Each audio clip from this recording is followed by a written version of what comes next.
എല്ലാവർക്കും നമുക്ക് വേണ്ടി നമ്മുടെ പാപങ്ങൾക്ക് വേണ്ടി മരിച്ച് ഉയർത്തെഴുന്നേറ്റ് ഇന്നും ജീവിക്കുന്ന നമ്മുടെ ക്രിസ്തുവേശുവിൻ്റെ നാമത്തിൽ വന്ദനം. 8-ാം ദിവസ നോമ്പുകാല ധ്യാനത്തിലേക്ക് നമുക്ക് പ്രവേശിക്കാം. ഇതിന് ആധാരമായി എടുത്തിരിക്കുന്ന വേദഭാഗം മർക്കോസിൻ്റെ സുവിശേഷം 1-ാം അധ്യായം 40 മുതൽ 45 വരെയുള്ള വാക്യങ്ങൾ. ഒരു കുഷ്ഠരോഗി യേശുവിൻ്റെ അടുക്കൽ വന്ന് മുട്ടുകുത്തി അപേക്ഷിക്കുന്നതാണ് സംഭവം. നിനക്ക് മനസ്സുണ്ടെങ്കിൽ എന്നെ ശുദ്ധനാക്കാം. കരുണ കൊണ്ട് നിറഞ്ഞ യേശു അവനെ തൊട്ടു. എനിക്ക് മനസ്സുണ്ട്, ശുദ്ധനാകുക. ഉടൻ തന്നെ അവൻ ശുദ്ധനായി. യേശു അവനോട് മോശ നൽകിയ നിയമപ്രകാരം പുരോഹിതനെ കാണിച്ച് വഴിപാട് കഴിപ്പാൻ പറഞ്ഞു. എന്നാൽ അവൻ എല്ലായിടത്തും ഈ വാർത്ത പ്രസിദ്ധപ്പെടുത്തി. വിശ്വാസത്തോടെ അടുത്തു വരിക.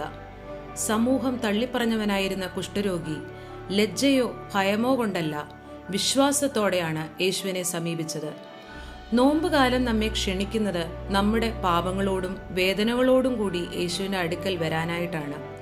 യഥാർത്ഥ മാനസാന്തരം വിശ്വാസത്തിൽ തുടങ്ങുന്നു. നമുക്ക് ചിന്തിക്കാം, എൻ്റെ ജീവിതത്തിലെ കുഷ്ഠം എന്താണ്? പാപമോ, അഹങ്കാരമോ, ക്ഷമിക്കാനാവാത്ത മനസ്സോ? യേശു അവനെ തൊട്ടു. അന്നത്തെ യഹൂദ സമൂഹത്തിൽ കുഷ്ഠരോഗിയെ തൊടുന്നത് അശുദ്ധതയായി കണക്കാക്കിയിരുന്നു. എന്നാൽ യേശുവിന് മനുഷ്യന്റെ വേദന പ്രധാനമാണ്. ദൈവം നമ്മുടെ അശുദ്ധതയെ ഭയപ്പെടുന്നില്ല.